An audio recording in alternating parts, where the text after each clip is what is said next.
Imagine this. It's July 19th, 2026. More than 80,000 fans are packed into the stadium. Millions are watching around the world. The United States men's national team is walking onto the pitch for the biggest match in its history, a World Cup final. Just hearing that sounds crazy. For decades, the United States has been viewed as a football outsider, a country where soccer played second fiddle to football, basketball, and baseball. A nation that watched the world's biggest sport from the sidelines. But something has changed. The United States is no longer just participating in World Cups. They're hosting one. Their players are starring at some of the biggest clubs in Europe. And for the first time ever, many fans are asking a question that once seemed impossible. Can the United States actually win the FIFA World Cup? Today, we're going deep into the strengths, weaknesses, history, and reality behind America's chances. And by the end of this video, you'll know whether the dream is realistic or still just a dream.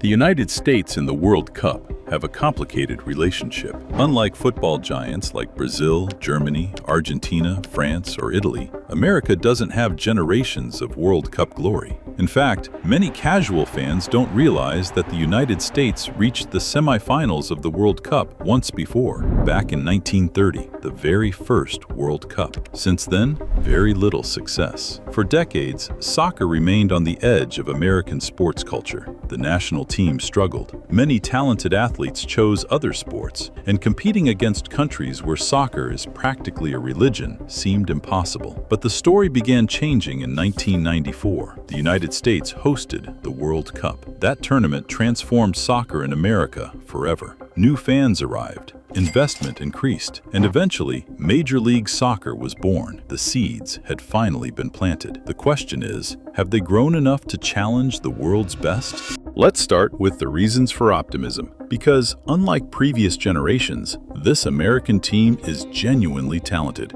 possibly the most talented group in U.S. history. Take a look at the roster. Christian Pulisic, Weston McKennie, Tyler Adams, Tim Weah, Anthony Robinson, Serginho Dest, and many younger players still developing. A decade ago, American fans dreamed of having one world-class player. Now they have an entire generation playing at elite European clubs. That's a huge change. But talent alone doesn't win World Cups. So why are experts paying attention? Because the timing is perfect. The players are entering their prime years. Many will be between 24 and 30 years old during the 2026 World Cup. Historically, that's the ideal age range for tournament success. Young enough to be energetic, old enough to handle pressure. The U.S. isn't relying on aging stars. They're relying on players approaching their peak, and that matters a lot. Now let's talk about something that could become America's secret weapon: home soil.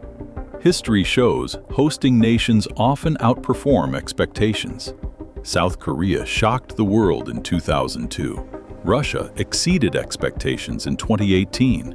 And many hosts enjoy their best ever World Cup performances. Why? Because playing at home changes everything. No long travel, no language barriers, familiar conditions, massive crowd support, less pressure from logistics, more comfort, more confidence, more momentum. And here's where things get interesting. The 2026 World Cup won't just be hosted by the United States. It will also be hosted by Canada and Mexico. But the majority of matches are expected to be played in the United States. The final itself will be in America. That means the U.S. could enjoy one of the biggest home advantages in World Cup history. Imagine stadiums packed with American supporters. Imagine entire cities turning into football festivals. Imagine momentum building game after game. In knockout football, emotion matters, and home crowds can completely change a tournament. Now for the bad news, because every World Cup winner has something in common: elite depth. And this is where America still faces serious challenges. Look at countries like France. They have world-class players on the bench. Argentina can replace stars with more stars. Brazil leaves elite players out of the squad entirely. That's the standard. The United States isn't there yet. The starting 11 can compete with almost anyone on a good day. But what happens when injuries hit? What happens when fatigue builds? What happens after 7 intense matches? World Cups aren't won by 11 players. They're won by 26. And depth remains one of America's biggest weaknesses. A few injuries could completely alter the team's chances. That's a concern.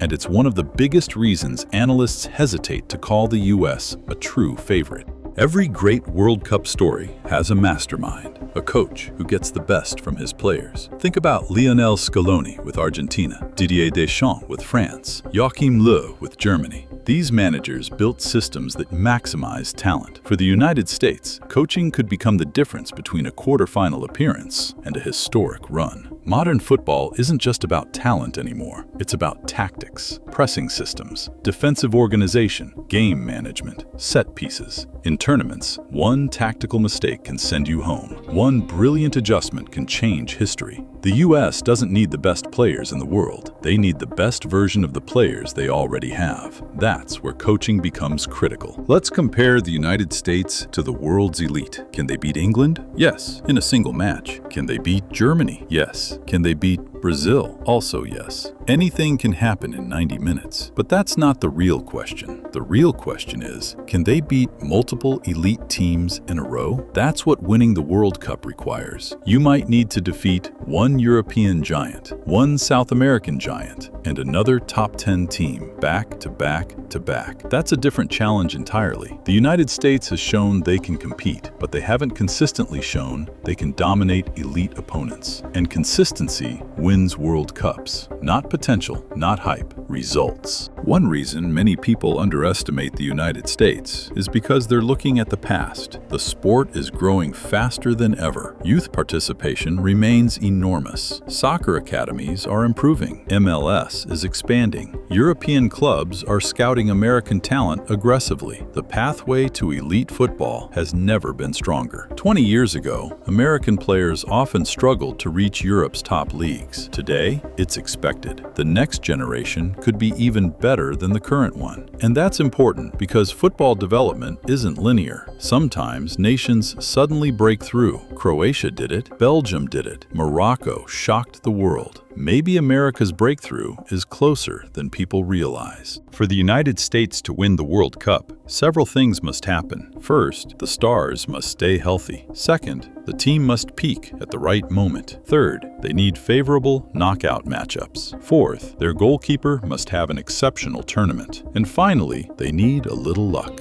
Every World Cup champion gets lucky. A missed penalty, a favorable draw, a deflection, a referee decision. Margins are tiny. The difference between champions and heartbreak is often one moment, one shot, one save, one mistake. The United States doesn't need everything to go perfectly, but they do need several key factors to align. Most sports books and analysts do not place America among the top favorites. That group usually includes Argentina, France, Brazil, England, Spain, Germany, and sometimes Portugal. The United States is usually placed one tier below, a dangerous outsider, a dark horse, a team nobody wants to face. That's actually a good position. Less pressure, more freedom, lower expectations, and history loves underdog stories, especially in football. Here's something statistics can't measure: belief. For decades, American soccer players entered tournaments hoping to compete. This generation enters believing it belongs. That's a huge psychological difference. The fear factor is disappearing. American players now share locker rooms with global superstars. They play in Champions League matches. They experience elite environments every week. The badge still matters, but the intimidation is fading. And if you want to win a World Cup, you must first believe you can. This generation does. So, can the United States win the 2026 FIFA World Cup?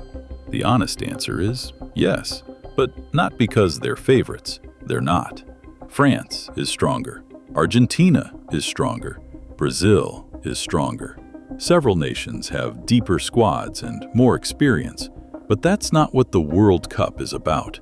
The World Cup is about moments, momentum, belief, and opportunity. The United States has the most talented generation in its history, a home tournament, growing support, and a pathway that is difficult but possible. Winning would require the greatest achievement in American soccer history. It would shock much of the football world. But for the first time ever, it's not impossible. And maybe that's the biggest change of all. For decades, the question was, will the United States ever matter in world football? Now the question is, can they win it all? And in 2026, the world is about to find out. What do you think? Can the United States actually lift the World Cup trophy? Or is the gap between America and football's elite still too big? Leave your prediction in the comments below. And if you enjoyed this video, subscribe for more World Cup coverage, predictions, player stories, and daily football content all the way through 2026. Thanks for watching, and we'll see you in the next one.